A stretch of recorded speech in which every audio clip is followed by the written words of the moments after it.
ሰላም ዛሬ የምናየው parasite and types of parasite ነው።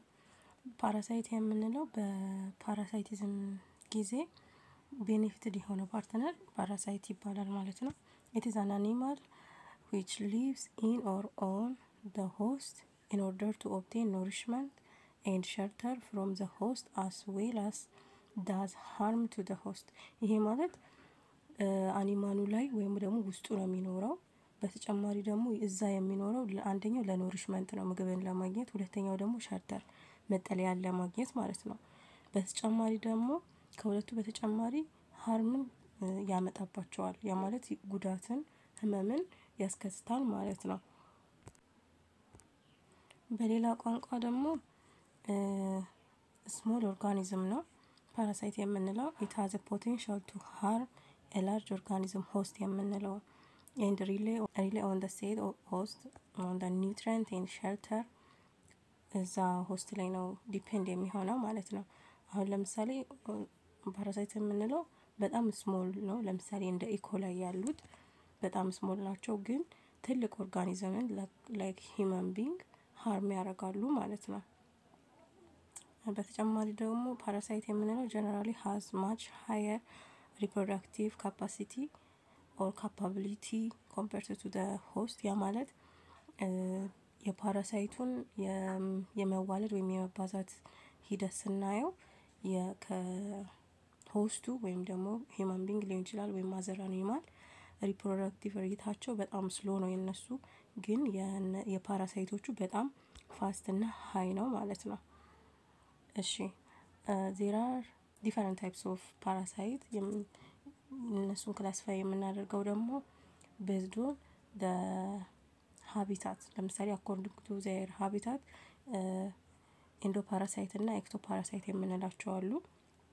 endoparasite የምንለው live inside the body of the host ውስጥ የሚኖረው endoparasite እንለዋለን in ማለት ነው endoparasite and may be just under the surface of or deep in the body ለምሳሌ ከቆዳችን በታች ሊሆን ይችላል እንዲሁም ደግሞ ዲፕ ቦዲ ለምሳሌ ስሞል ኢንተስታይን ውስጥ እና የተለያየ ቦታ ውስጥ የሚኖሩትን እነሱ ኢንዶፓራሳይት ይባላሉ ላይክ እንደ ታፒወርም ፍላግ ኤንድ ፕሮቶዞአም ኤግዛምፕል መውሰድ እንችላለን።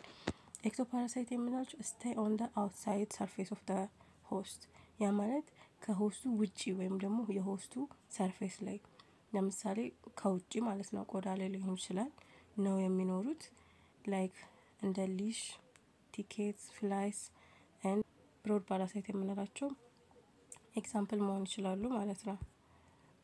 based on the dependency ማለት ሆስቱ ላይ ምን ያህል ዲፔንደንት ናቸው የሚለውን ስንመለከት የመጀመሪያው obligated parasite ነው ያ ማለት require finding and invading the host to complete their life cycle የነሱን የህይወት ውደታቸውን ለመጨረስ የግድ ሆስት ያስፈልጋቸዋል ሆስት ማግኘት አለባቸው ሁለተኛ ደግሞ ሆስቱን መቆጣጠር መቻል አለባቸው ላይፍ ሳይክላቸውን ለመጨረስ ማለት ነው። most of the parasite we will cover are obligated parasite በዚህ በፓራሲቶሎጂ ኮርስ ውስጥ አብዛኛዎቹ የምንመለከታቸው obligated parasite ናቸው ማለትም inside the host ገብተው ነው ላይፍ ሳይክላቸውን ኮምፕሊት የሚያደርጉት ማለት ነው እነሱ ላይ ፎከስ አድርገን ነው የምንመለከተው። ሁለተኛው facultative parasite የምንለው ነው facultative parasite የምንለው may become parasitic if it's given the chance but does not require host መጀመሪያ ላይ host አይፈልግም ግን if it gets the chance ወይም እድሉን ባገኘ ሰዓት ግን parasite የመሆን ability አለው ወይም ደግሞ parasite ሊሆን ይችላል ማለት ነው። according to their pathogenicity ላይ ስንመለከት ማለት pathogenicity የምንለው በሽታን ኮዝ የማድረግ abilityያቸው በሽታን ምን የማስከተል አቅማቸው ላይ based ሆነን ደግሞ ስንመለከት በሶስት ይከፈላል። የመጀመሪያው pathogenic parasite የምንለው ነው pathogenic የምንለው they cause disease ማለት ነው they can cause disease ነው።